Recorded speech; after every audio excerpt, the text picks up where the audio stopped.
hit your button? I'd like to call the last meeting of the year for the Traffic Commission to order. Please join me in the pledge. I pledge allegiance to the flag of the United States of America and to the republic for which it stands, one nation, under God, indivisible, with liberty and justice for all. Thank you very much. Roll call, please. Commissioner Ackerman is absent. Commissioner Carter, Here. Maddox, Here. Richardson, Here? and Sullivan is absent. Thank you. It looks like we have one presentation.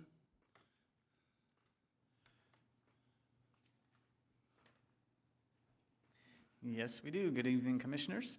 This presentation is a traffic project updates where we're going to be reviewing a lot of the projects that we completed in 2023 and then also look to some future projects for 2024. To highlight some traffic safety commission highlights, some things that were completed was the golf cart ordinance, an update to that, various traffic calming device installations on Deportola Road, Campanula Way, and Rustic Glen, and then we completed some engineering and traffic survey updates. Some other items, some bigger ticket items, was the all-way stops. We approved 5 of them this past year. Pujol and Main Street is approved, not installed yet. Camina Piedra Rojo and Perron Drive, Avenida Bicicleta.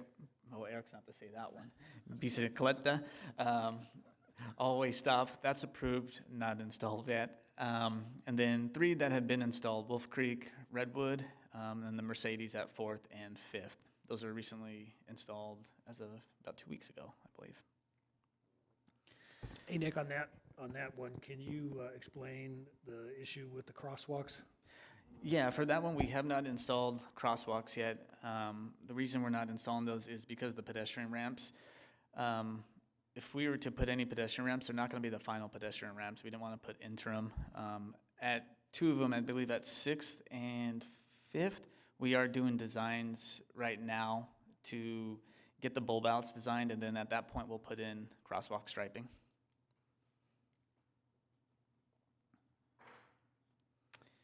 Some CIP from the traffic side highlights some projects that have finally been completed. The fiber optic communication and coordination signal timing, we brought that one to you guys recently. That one's officially done, and fiber is working and the signals are coordinated. A project we are currently in construction on is the protected permissive signal modification.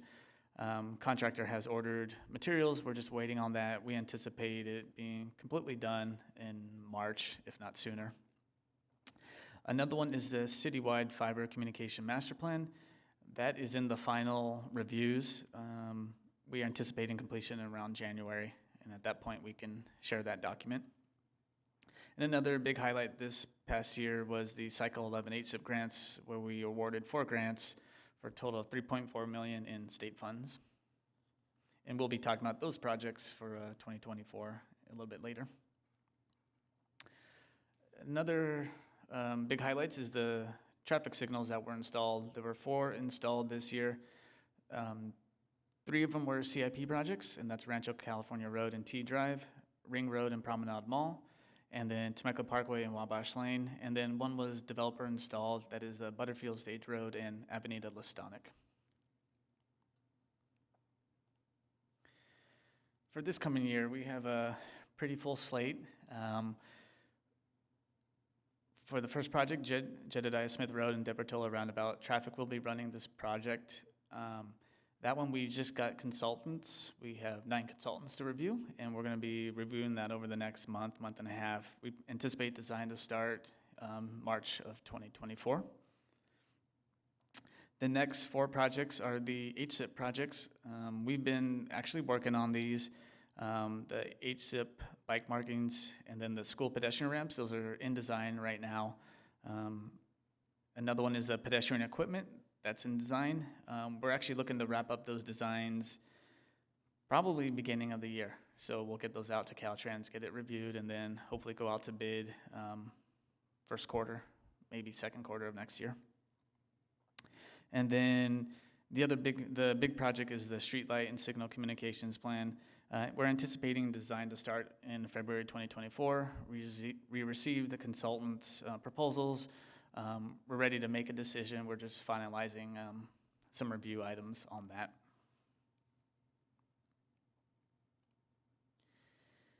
Some other projects that we're deciding to take on that busy year is Paba Road Diet. That's going to be in conjunction with the pavement management project. We just completed an initial design. Eric completed that. We'll be reviewing that this week, and it should be done next week.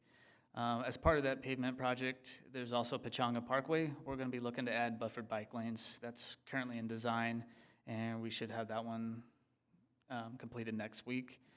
And in terms of installation, Pat, do you know when they're actually completing the pavement for that? For the pavement work on Papa Road and Pechanga Parkway? So that'll be our large pavement rehab project next year, and I would imagine that'll be done in the summer of next year.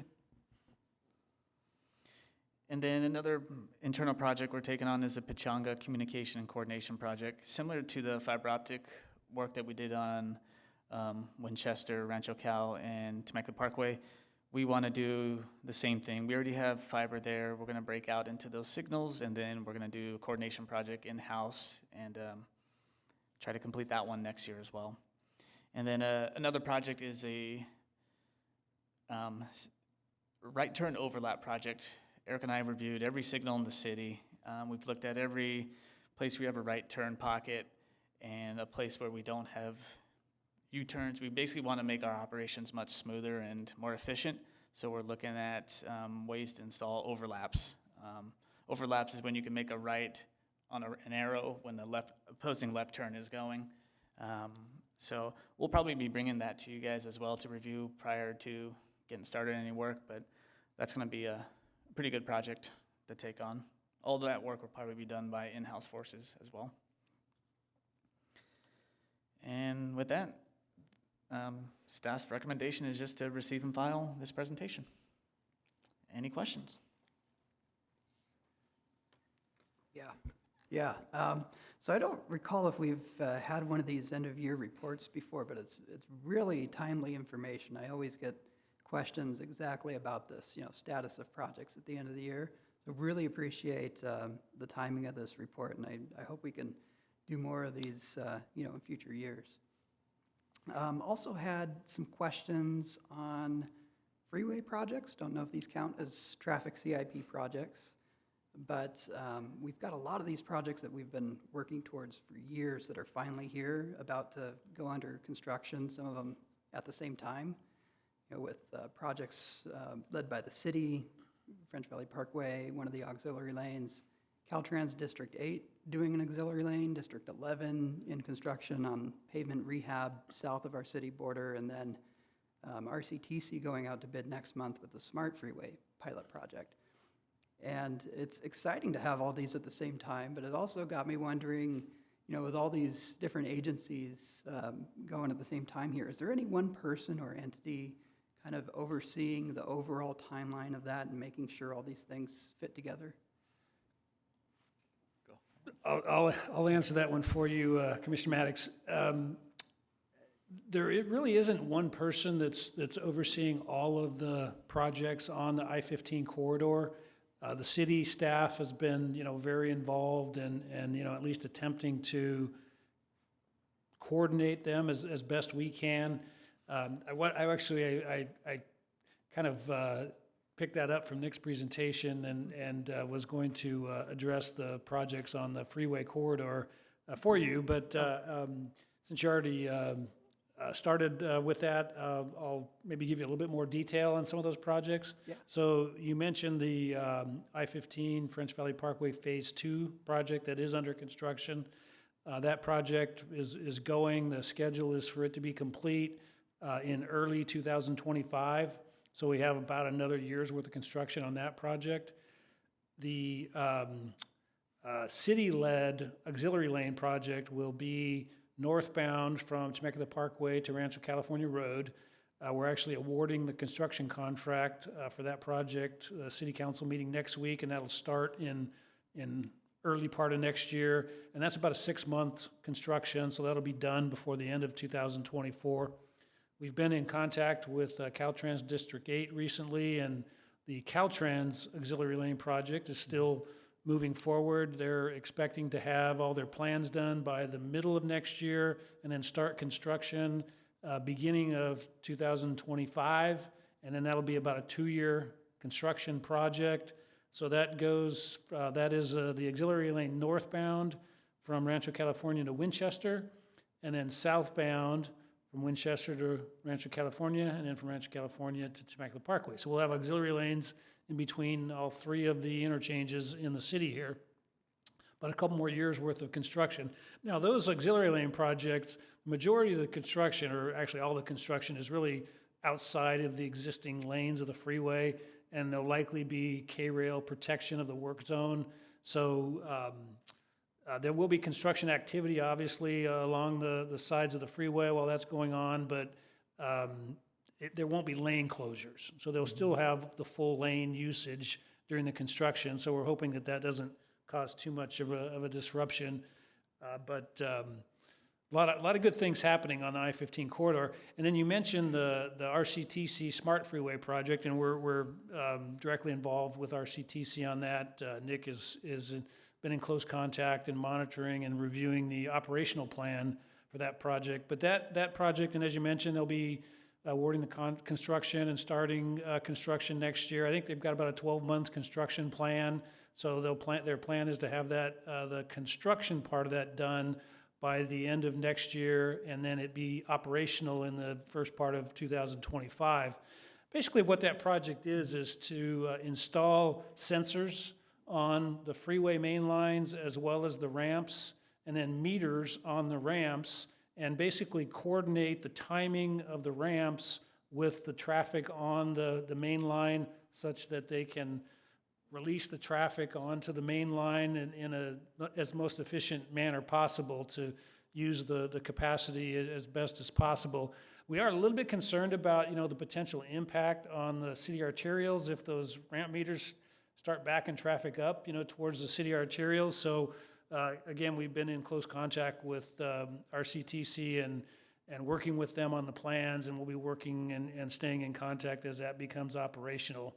So, but looking forward to seeing that in place and becoming part of the operation of the 15 corridor. And then one that you didn't mention that we've made some progress on is the next phase of the I-15 French Valley Parkway project.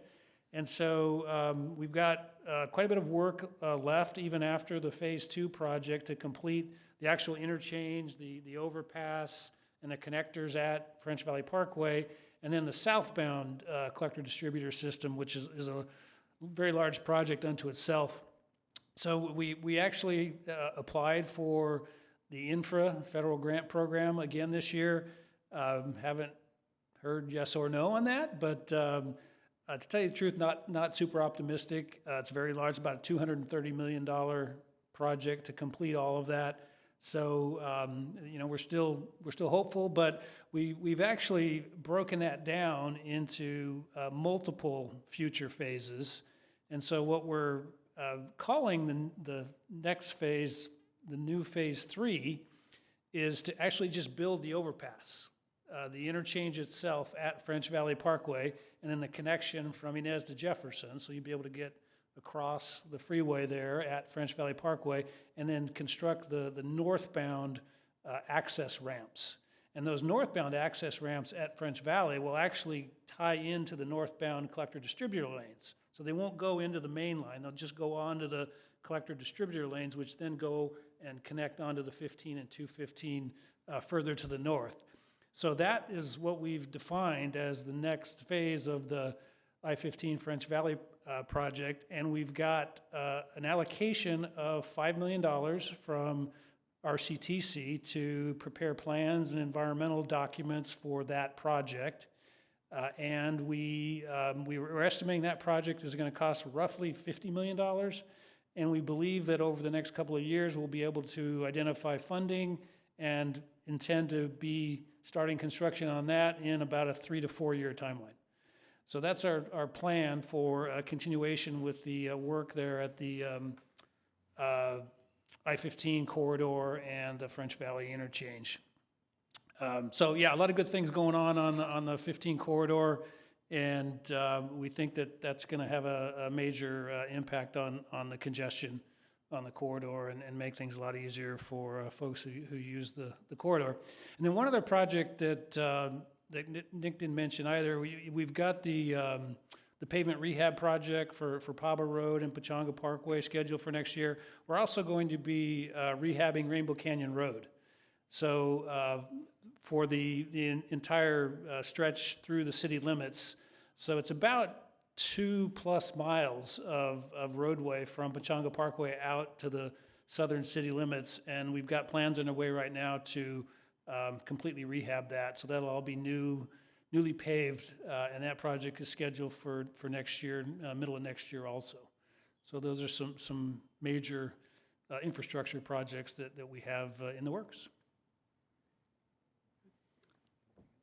Oh, that was amazingly thorough. I love that answer. Yeah, the one other thing I was going to ask about was, I don't know how many in our community have heard this yet, but of course, Butterfield Overland Trail was designated a national historic trail. And I was thinking about how many CIP projects we have that kind of fall along that trail and how that might inform how we go about applying for certain grants in the future. So just something I wanted to throw out there. I know we had some parts of the Temecula Loop Trail that we had been trying to apply for active transportation program funding for, but I wonder if there are maybe other pots of money out there related to the national trails that we might be able to utilize. And I also saw that the National Park Service is going to be holding a workshop here in the conference center next February to kind of explore, I guess, what we want to do with the trails. So something to start thinking about, I think. Mm-hmm.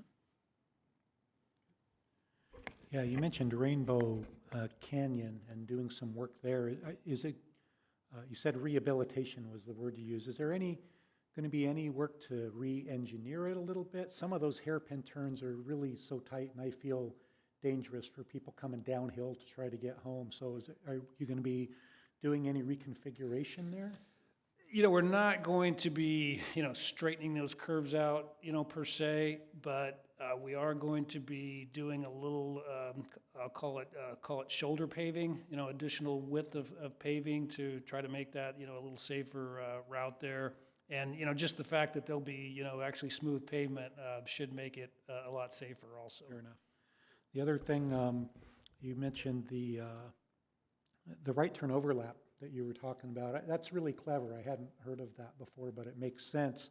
My question is, will that mean new signal heads to have a right turn arrow at those places? Yeah, so you install, they're called 5-section heads. They have 5 vehicle heads, and it basically adds a green arrow and a yellow arrow, and we adjust the timing, and it just makes it more efficient. And got it. Okay. we'll be bringing that to you guys so you can see everything. Yeah, no, it's good. I know at one point in the past, we had been asked by staff, not this set of staff, but to provide a U-turn conflict list, because we do have U-turn conflicts with right. The main one at the top of my list is between Costco and BJ's restaurant there, with cars making that U-turn. And there's right conflicts regularly. But we had provided and ended up with a whole long list of 20 or 30. I don't know if you guys still have that. That might be something to dig up.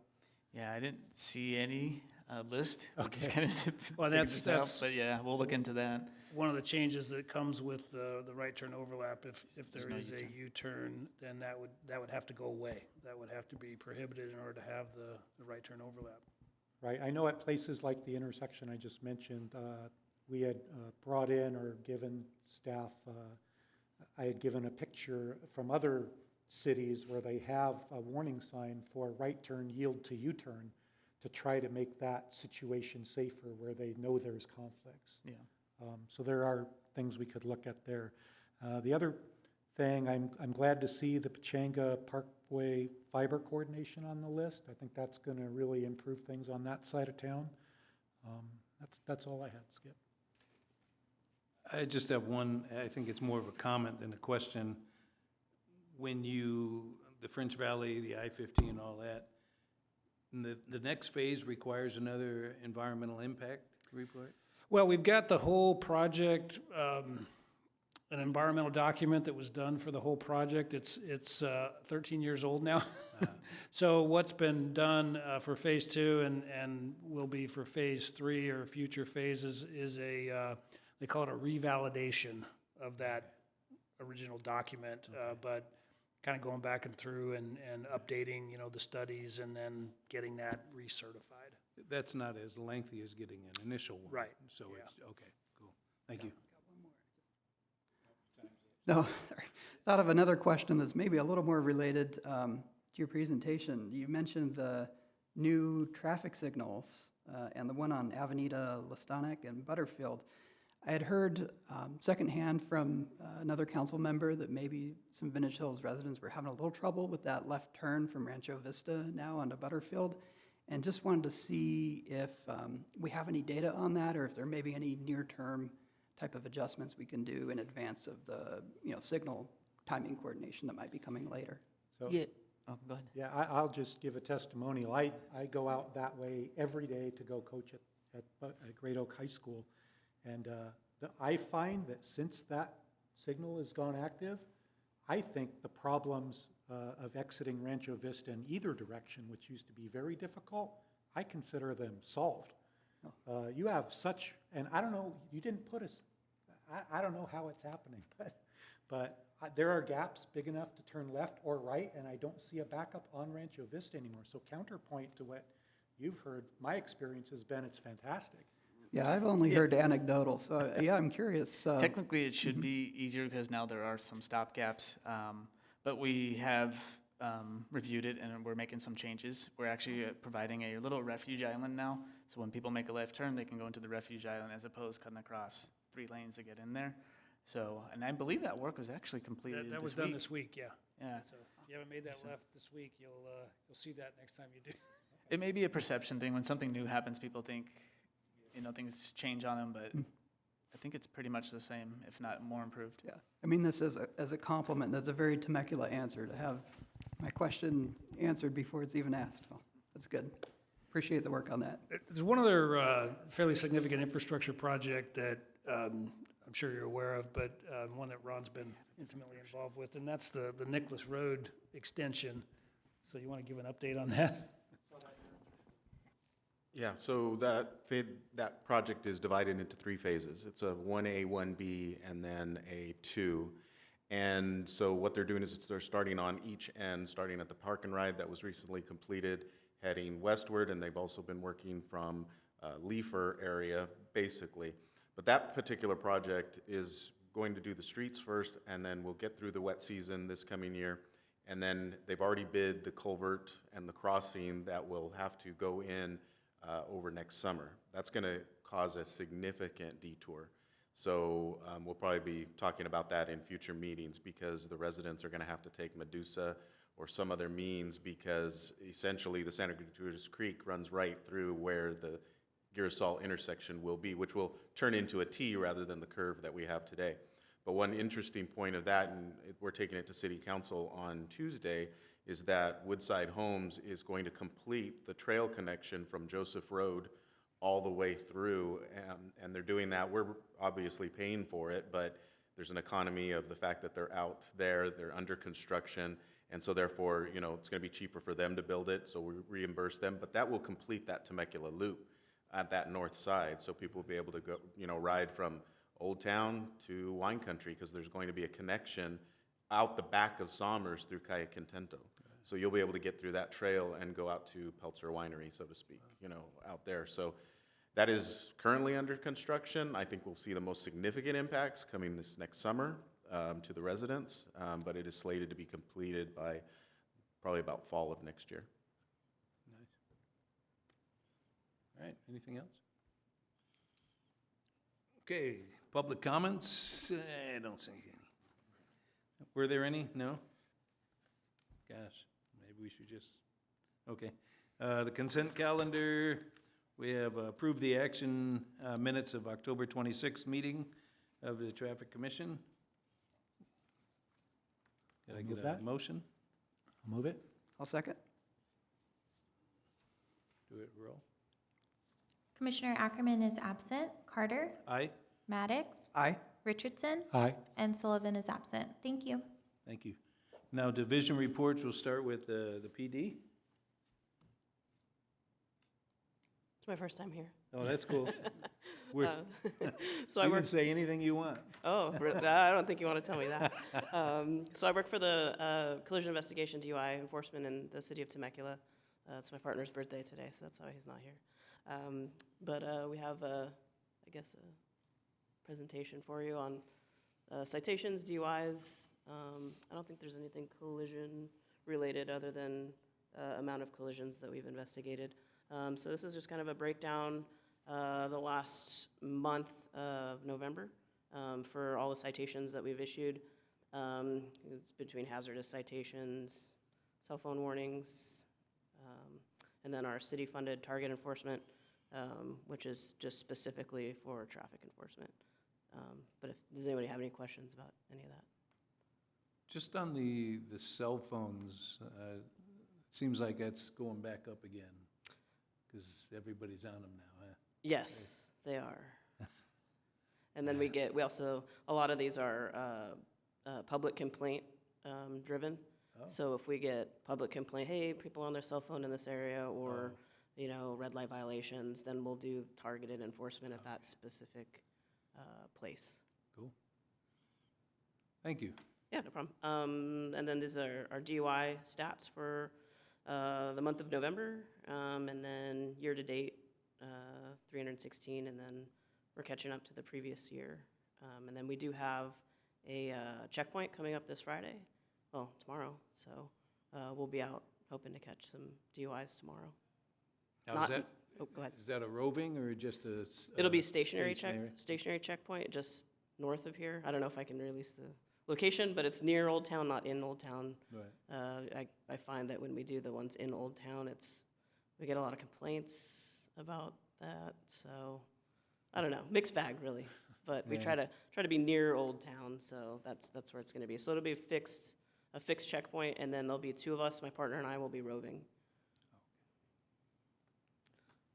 These are 3-month totals, pretty much the same thing you saw on the very, very first slide, just the last 3 months combined.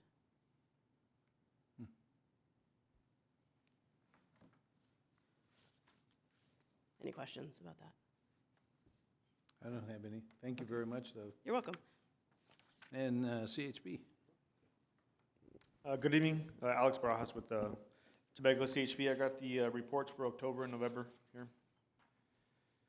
Services provided in October, we had 12 child safety seats installed, 13 traffic safety presentations consisting of Start Smart, which is geared more towards our younger future drivers. Age Well, which are older drivers, distracted drivers, Ped Bike, informative presentations, and Red Ribbon Week, which is geared towards drug information.